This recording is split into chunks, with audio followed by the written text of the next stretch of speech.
এক একটা মায়ের এক একটা বেবি জন্ম দিতে কষ্ট হয় না? শুধু কষ্ট, কি পরিমাণে কষ্ট এটা মা জানে, বাবা জানে না। এজন্য বিষ্ণু বলেছেন মায়ের মর্যাদা বাবার চেয়ে কয় গুণ বেশি। আবার আল্লাহ বলেছেন হামালাতু উম্মুহু, বাবা তোমার পেটে ধরে নাই, পেটে ধরেছে কে? ওয়াহানান আলা ওয়াহান, ব্যথা কষ্ট জ্বালা পেইন বাবা সহ্য করে নাই, করেছে কে? ফিসালুহু ফি আমাইন, 2 বছর তোমারে বাবা দুধ খাওয়ায় নাই, দুধ খাওয়ালো কে? মায়ের এক ধারে দুধের দাম কাটিয়া গায়ের চাম, পাপস বানাইলে ঋণের শোধ হবে না, এমন দরদি ভাবে কেউ হবে না আমার মা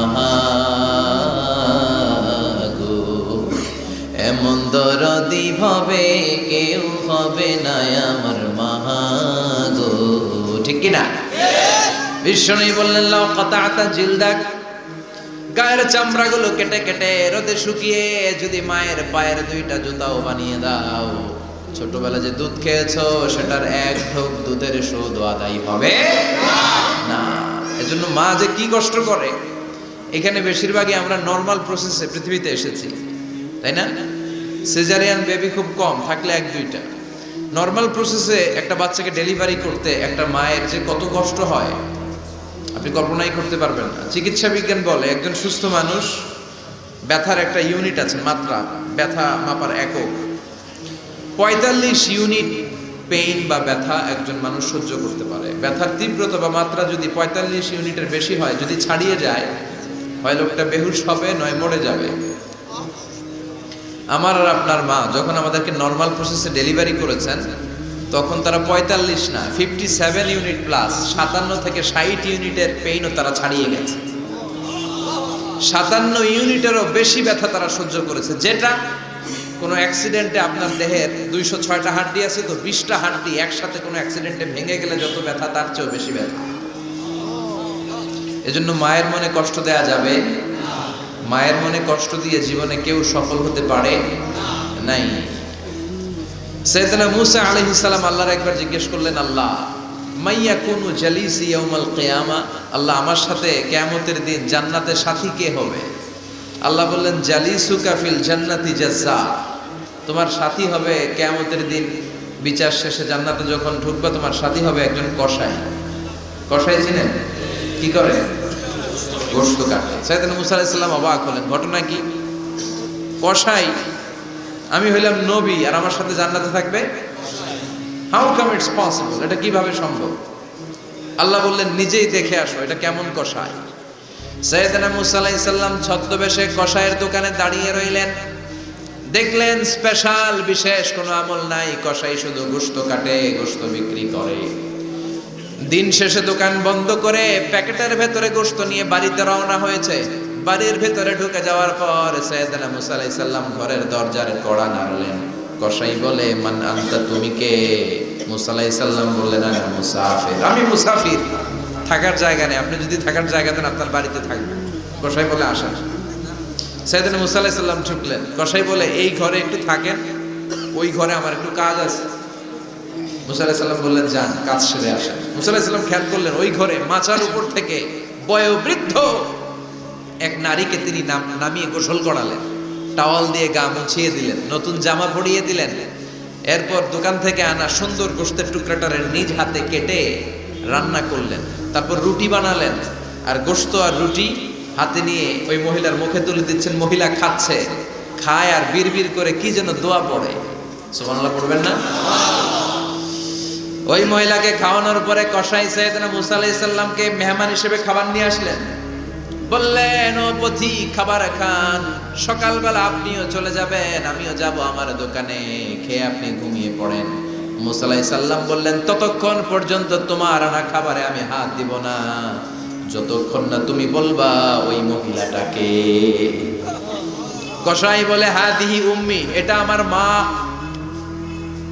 হাদিহি উম্মি, এটা আমার মা।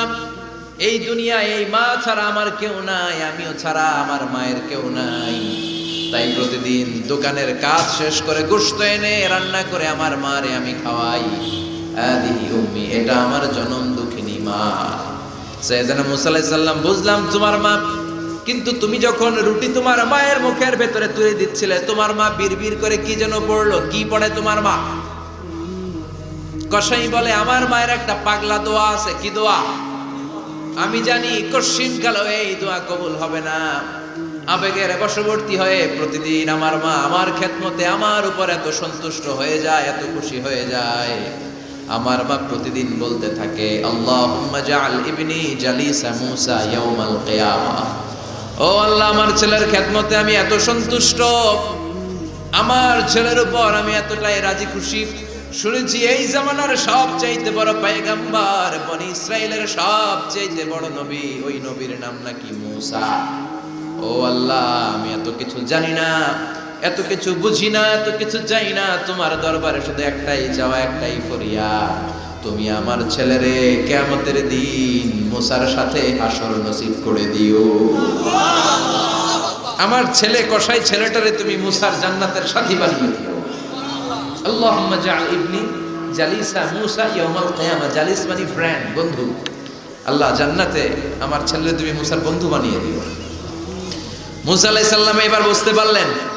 তিনি বললেন, ঘটনা তো এই জায়গায় এতক্ষণে বুঝতে পেরেছি, কেন আমার সাথে মুসাফির মুফাসসির যাবে না, হাফেজে কোরআন যাবে না, শহীদরা যাবে না, ওলিরা যাবে না, নবীরা যাবে না, আমার সাথে জান্নাতে যাবে কসাই। এটা মায়ের দোয়া। কার দোয়া? মায়ের দোয়ার দরকার আছে না নাই? অনেক পাওয়ারফুল মায়ের দোয়াটা। বুলেট মারলে বুলেট মিস হয়, মায়ের দোয়া মিস হয়? ড্রোন হামলা করলে ড্রোন হামলা মিস হয়ে যেতে পারে, কিন্তু মায়ের দোয়া কঠিনকালে মিস হয় না। চিল্লায় বলেন ঠিক কি না? মায়ের দোয়াটাও কবুল, বদদোয়াও কবুল। ভয়ঙ্কর কিন্তু। মা দোয়া করলে কবুল হয়, কিন্তু বদদোয়া করলে কবুল হয় না। এরকম হলে it was not a big deal, এটা বড় সমস্যা ছিল না। কিন্তু দোয়া করলেও যেমনি কবুল, বদদোয়াটাও কবুল। এজন্য খবর আছে না নাই? এজন্য মায়ের কাছ থেকে সবসময় দোয়া নিতে হবে। দোয়া নিতে রাজি আছেন? আমাদের সমাজে এরকম অনেক ধরনের কুসংস্কার। 2 কলা খেলে 2 বাচ্চা হয়, তাই না? আসলে কি কথাটা ঠিক? বাচ্চা একটা হবে না, 2টা হবে, ছেলে হবে না মেয়ে হবে, এটা কে দেয়? আবার অনেকের মাথার চুলের মধ্যে 2টা গিট থাকে, আছে না নাই? 2 গিট থাকলে কয় তোর 2 বিয়া, 3 গিট থাকলে 3 বিয়া, গিট নাই কয় তোর বিয়া নাই, আছে না নাই? এগুলো মুসলমান বিশ্বাস করতে পারে? মুসলমান বিশ্বাস করে একজনকে, তিনি কে? তো এই 3 ফল এটা খেলে মানুষ পাগল হয়ে যায় না, এটা স্বাস্থ্যকর একটা খাবার। বাংলাদেশের 3 আর আরব দেশের 3-এর পার্থক্য আছে। আরব দেশের 3 খুব সুস্বাদু। তো এই 3-এর নামে আল্লাহ একটা সূরা দিলেন। সূরার নাম হচ্ছে সূরাতুত তিন। সূরার নাম এরকম অনেক নামে আল্লাহ সূরা দিয়েছেন। খেয়াল করে দেখবেন, মানুষের নামে সূরা দিয়েছেন, সূরাতুল ইনসান, সূরাতুন নাস। আবার ইন্ডিভিজুয়াল 6 জন পুরুষ মানুষের নামে সূরা দিয়েছেন, 6 জন নবীর নামে, একজন ওলির নামে। সূরা হুদ, সূরা ইউসুফ, সূরা ইউনুস, সূরা মুহাম্মদ, সূরা ইব্রাহিম, সূরা নূহ, আছে না নাই? আবার সূরা লোকমান, আছে না নাই? মানুষের নামে সূরা, তাই না? তো 7 জন পুরুষের নামে সূরা, আর মাত্র 1 জন নারীর নামে আল্লাহ সূরা দিলেন। বলেন তো এই সূরাটার নাম কি? মারিয়াম। তো রেশিওটা কম হয়ে গেছে না? পুরুষ 7 জন, নারী 1 জন। নারীরা যাতে রাগ না করে, নারীদেরকে বুঝ দেওয়ার জন্য আল্লাহ সব নারীদের নামে আলাদা একটা সূরা দিলেন। সূরার নাম, তার মানে আল্লাহ নারীকে খুশি রাখতে চায়, বিশ্বনবীও নারীদেরকে খুশি রাখতে চায়। আমরা অনেকে বলে, হুজুর আপনি নারীদের পক্ষে কথা বলেন বেশি। আমি সবার পক্ষেই বলি, যার যেটা অধিকার তাকে সেটা দিতে হবে, ঠিক কিনা? নারীরা সম্মানিতা, তাদেরকে সম্মান দিতে হবে। বিশ্বনবী তাদেরকে সম্মান দিতে, মায়েশাকে বিশ্বনবী সবসময় আগে সালাম দিতেন। সুবহানাল্লাহ পড়েন। খাদিজা রাদিয়াল্লাহু তাআলা আনহাকে আল্লাহ তাআলা আরশের উপর থেকে সালাম পাঠিয়েছেন। এজন্য নারীদেরকে সালাম দিবেন বেশি বেশি। ঘরে সুখ শান্তি নাই, অনেকে বলে ঘরটা নাকি জাহান্নামের টুকরা, কারণ সালাম নাই। সালাম মানে শান্তি। সালাম মানে কি?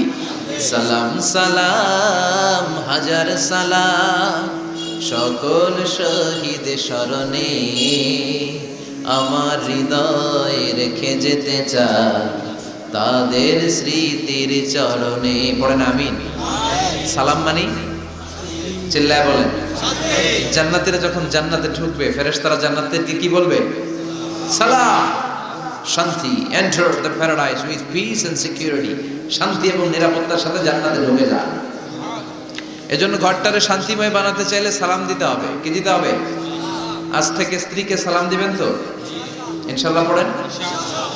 আমার মাইকের আওয়াজ যদি বোনদের কানে যায়, মাদের কানে যায়, আপনাদেরও বলি, আপনারাও আগে আগে সালাম দিবেন।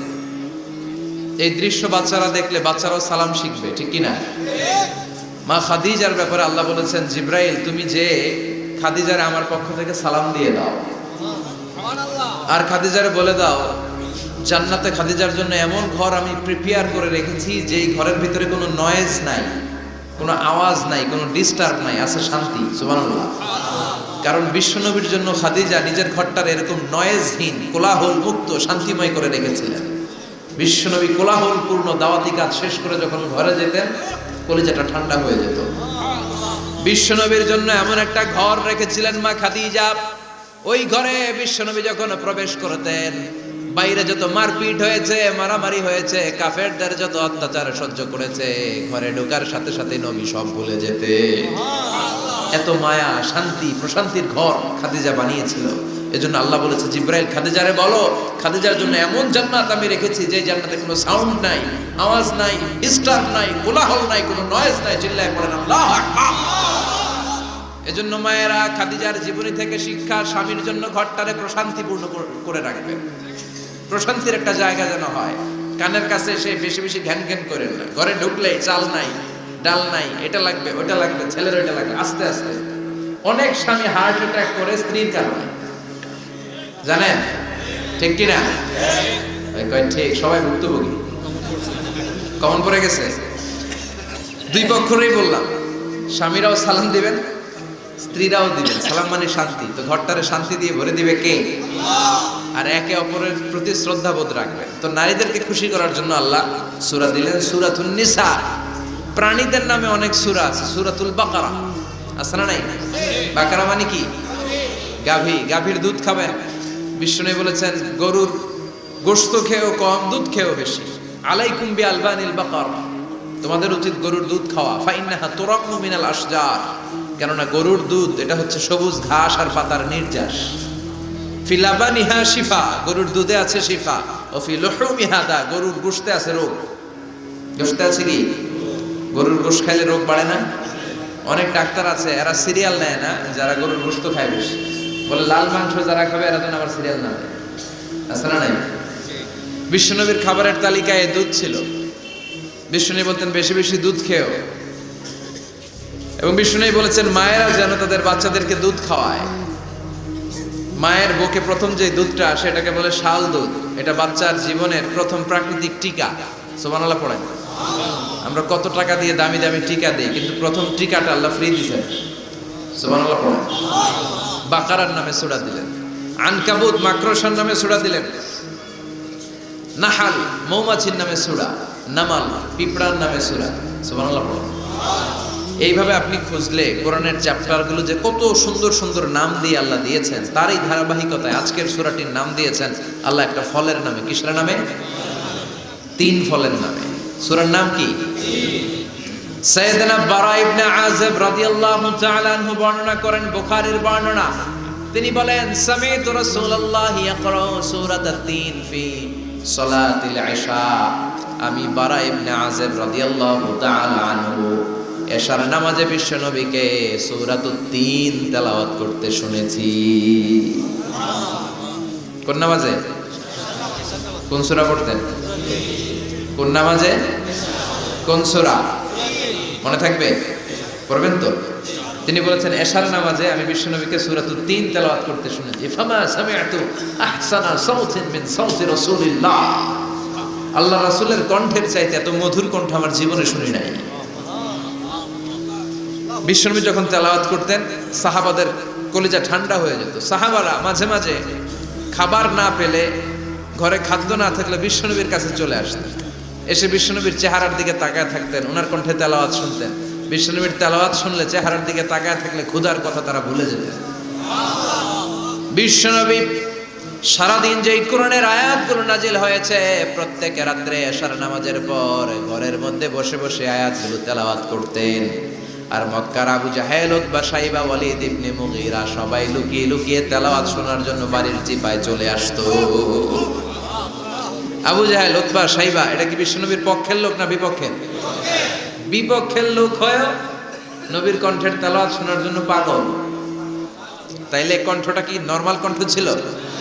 যেন তেন কণ্ঠ ছিল। এজন্য সাইয়েদনা বারা ইবনে আযিব রাদিয়াল্লাহু তাআলা আনহু বুখারীর বর্ণনায় বললেন, ফামা সামি'তু আহসানা সাওতান মিন সাওতি রাসূলিল্লাহ, বিশ্বনবীর কণ্ঠের চাইতে এরকম সুরেলা কণ্ঠ আমার জীবনেও আমি শুনি নাই। আর বিশ্বনবীকে এই সূরাটা কোন নামাজে পড়তে শুনছে? পড়বেন তো আপনারা? আল্লাহ তৌফিক দান করুন। এই সূরাটা আল্লাহ কসম দিয়ে শুরু করছে। কি দিয়ে? 3 ফলের কসম দিয়ে। মনে রাখবেন, মান কানা ইয়াহলিফ ফালইয়াহলিফ বিল্লাহ, যার কোনো কারণে কসম কাটতেই হয় সেজন্য আল্লাহর নামে কসম কাটে। আউলিয়াসমুত, আর না হলে যেন চুপ থাকে। আল্লাহ ছাড়া কারো নামে কসম কাটা যাবে? কিন্তু আমাদের দেশে অনেক কিছুর নামে কসম আছে না নাই? আমরা কোরআন শরীফের নামে কসম কাটি, অনেক সময় কাবার নামে কসম কাটি, মায়ের বুকের দুধের কসম, বিদ্যার কসম কাটি না? কাটা যাবে? শিকারপুরের লোকেরা আর কি কি জিনিসের কসম কাটেন বলেন? হ্যাঁ, মায়ের কসম না, মায়ের কসম কাটা যাবে না। আর কি কি জিনিসের কসম কাটেন বলেন? আল্লাহর কসম কাটা যাবে। আর মাজারের কসম খাইস না, মাজারের কসম কাটা যাবে। আর কিসের কসম কাটাই দেশে? বইয়ের কসম না, বইয়ের কসম কাটা যাবে না। আর আছে? হ্যাঁ, আল্লাহ ছাড়া কারো নামে কসম কাটা যাবে। কিন্তু